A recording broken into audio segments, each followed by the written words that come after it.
and welcome back to another episode of the Organizedpreneur Podcast. This is the show where strategy and systems meet simplicity. I'm your host, Aldreama Harper, podcast launch strategist and systems consultant. I'm your go-to girl for cutting through all of the noise and helping you to bring your podcast vision to life. This is a very special episode because I'm going to be answering your questions that you submit to me. So if you have been to my virtual events or registered for any of my virtual events that I host, one which is a podcast masterclass, and the other one is a networking event. Today, you're going to get answers to the questions that you are submitted, so that you submit. So know that your questions are not in vain. Okay. So this is for you, whether you are still researching, you're in the research mode, or you're already podcasting, or you're just trying to grow your audience. So these questions will actually cover it all. So I'm going to jump right into the questions. And the way I'm going to do this is that I'm going to kind of batch them into similar questions and then give you kind of like a breakdown, my quick answer so that this podcast is not too long.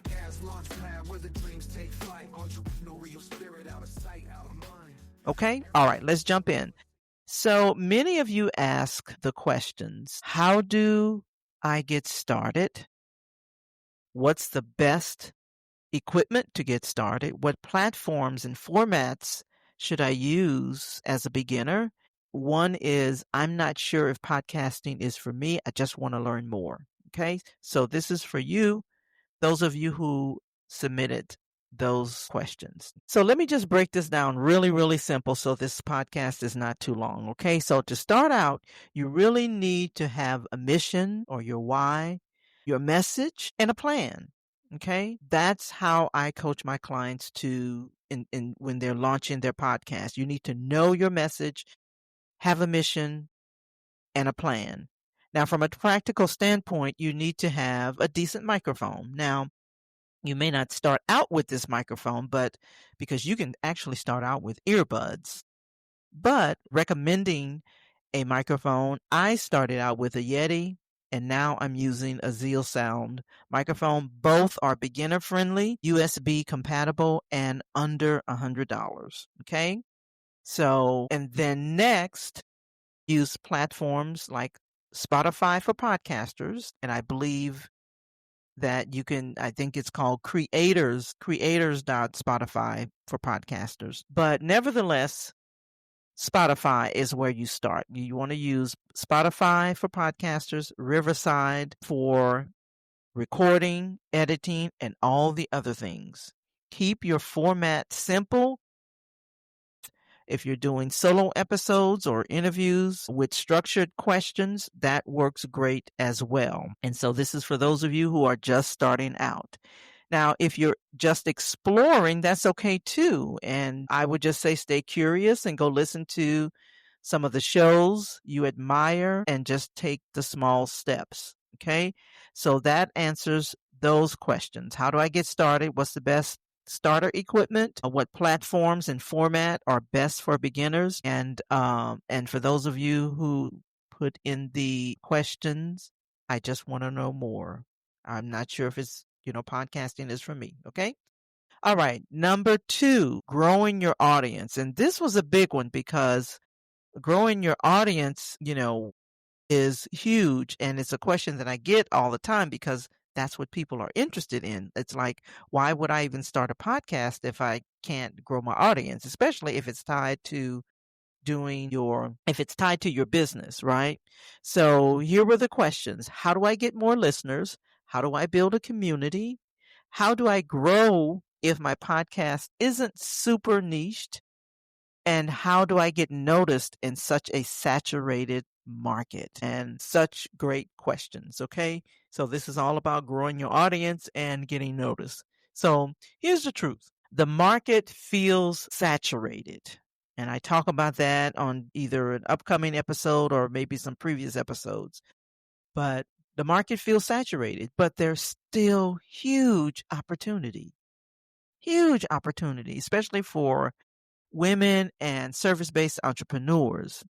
And so you can use what I call the dream formula, dream flow formula. Now, we're not going to get into that. I have another episode where I will point to that in the show notes where you can go listen to what the dream formula is. But this is where we apply the D in dream flow formula, which is the discovery. So how are people finding you? And so what you want to do is lean into an optimized based episode titles and repurpose your content on social and collaborate with others in your niche. I want you to forget about competition because you don't have any. No one has your perspective. No one has your experience. No one has your unique approach. Okay. So you don't have competition. You just want to focus on building an audience, not just traffic. Okay. Ask questions, share behind the scenes, and nurture your audience. Nurture your listeners with a weekly email. That's how you build a true community. And if your podcast isn't niched, that's fine. But your positioning needs to be very, very clear. Okay? Needs to be very, very clear what the story that you're telling and why should people care is extremely important in your positioning. Okay. So that is the answer to those questions. How do I get more listeners? How do I build community? How do I grow if my podcast isn't super niched? And how do I get noticed in such a saturated market? Okay. All right. Next is on visibility, guesting, and marketing. So the questions include, how do I market my podcast? How do I find guest spots if I don't have a podcast? How do I tailor my elevator pitch? And what are the best strategies for launching strong? Okay, so that is about visibility. And I'll give you this equation. Visibility is equal to intention and consistency. Intention plus consistency is equal visibility. Start out by crafting your podcast elevator pitch, whatever that is. It's like a one-liner that says who you help, how you help them, and what transformation they will experience. For example, I help busy women turn their expertise into a podcast that builds their brand, attracts leads, and grow their business without burnout. Okay? That's kind of like what I do, right? So that answers that question. Now, for guesting, you want to start out by writing maybe a compelling pitch email. Don't just spam people and just say, how can I get on your podcast, right? I get those types of messages all the time. And they just sound very sleazy and salesy. Okay, so you want to be careful with that when you want to be a guest on somebody's podcast. So you want to share why you're a great fit with a few sample topics and even a link to any media or expertise that you may be able to share with them. And yes, you can absolutely pitch yourself even if you haven't launched yet. Okay. There's definitely more to that, but this is just a simple way, to get started if you are looking into being a guest on other people's podcasts. Now, the last part of this question or this segment on visibility, guesting, and marketing, to boost a new launch, okay, you want to use a 3-part promotional strategy, okay? Tease the launch, okay? Have a strong release week plan with multiple episodes and keep promoting for weeks after that. Okay. So you want to tease the launch. So you just want to let post out there, I'm launching a podcast, or maybe ask some type of question, or maybe you're in a group, a Facebook group, where you can kind of tease the launch, right? But also have a plan. You got to have a strong plan, because you want people to binge listen or binge watch your episodes. So you want to start out with multiple episodes, okay? And just keep the promo going for weeks after. Okay, so you want to use that strategy. All right, let me move on to monetizing and scaling. So here are the questions that I got regarding that. How do indie podcasters make money? So an indie podcaster is an independent podcaster, right? At what point should I think about monetizing? How do I get funding? How do I scale a business without burnout? How do I monetize audio dramas? Then trademarking and protecting your business. So these were like 6 questions in that category. Now, let me say this. So monetization is not a one size fit all. Okay. Here are 4 proven paths that I would recommend, okay, for monetization. Number 1, lead generation for your services. This is like my favorite one, right? Some kind of lead magnet or some type of lead generation strategy. If you want to know more about that, then jump on a call with me. The link will be in the show notes, okay? That's one of the things that I teach in terms of lead generation. Sponsorships or ads. When you have steady downloads, then you can look at more sponsorships or ads. Now, this is not my favorite. I don't even do sponsorships or ads. Okay. So you may want to connect with someone who does that for more on that, but that is a proven path. Okay. Number 3, affiliate marketing. And that can be promoted in different ways. So maybe it's a product that you use, which is what I recommend. If you use certain products, then see if they have affiliate links. For example, for me, I use Riverside. I talk about Riverside. It is my go-to platform, and so I have become an affiliate for that. So when I share a link with someone, it is my affiliate link for Riverside. And then selling your own offers. I can't say enough about that. That is the best, to me, proven path. Selling your own offers, your coaching, your courses, whatever it is that you offer. Okay. So now, for audio dramas, you can use platforms like Patreon or offer merch or even apply for creative grants. Now, since mine are not in that genre, I can't speak specifically to that, but those are just some platforms that you can use. Okay. You don't need to wait to monetize. I really want to make sure that you get that. If your show is aligned with your business, you can start from day one. All you have to do is just make sure your content is solving a problem. You have to be solving a problem for your ideal listener. Okay. And yes, I would recommend you protect your brand early. Trademark your podcast name and secure all of your matching domain handles. Okay.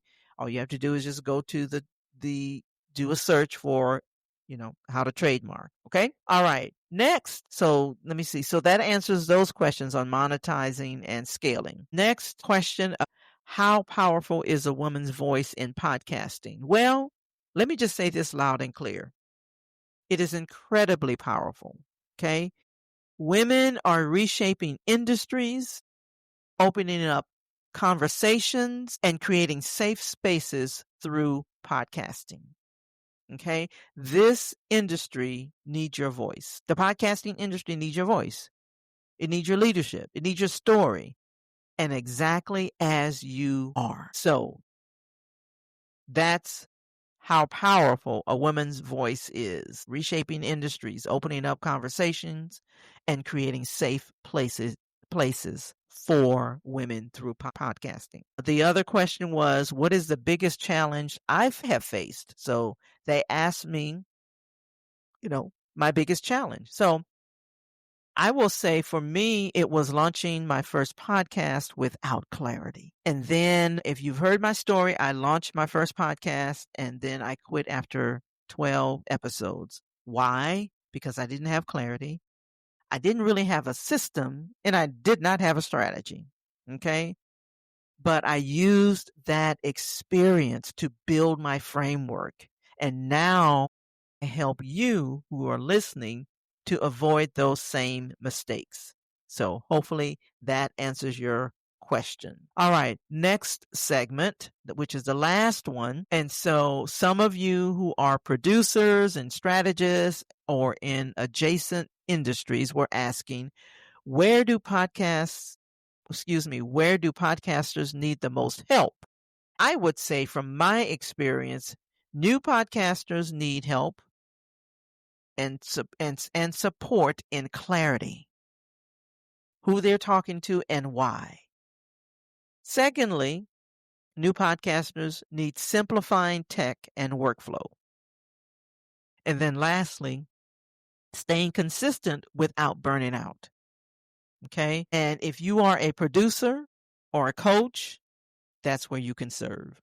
That's where I serve. All right.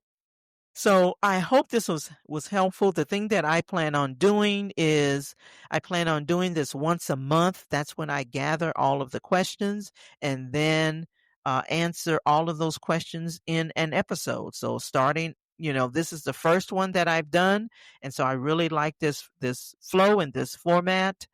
So once a month, I will have this type of episode. And so just be on the lookout for it, okay? So if you're already subscribed, you will definitely see when that episode airs. And this is whether you're just getting started or you're looking to grow. Just know that your voice matters, your story matters, and there's room for you at the podcasting table. So if this episode actually sparks something in you, and you want to personalize your launching, growing, or monetizing your show, then book a free discovery call with me. That link will be in the show notes. So I want to thank you for tuning in to the Organizedpreneur podcast. Please don't forget to subscribe, leave a review, share this with a friend, whoever needs to hear it. So until next time, stay organized, stay intentional, and please keep showing up. Have an amazing day.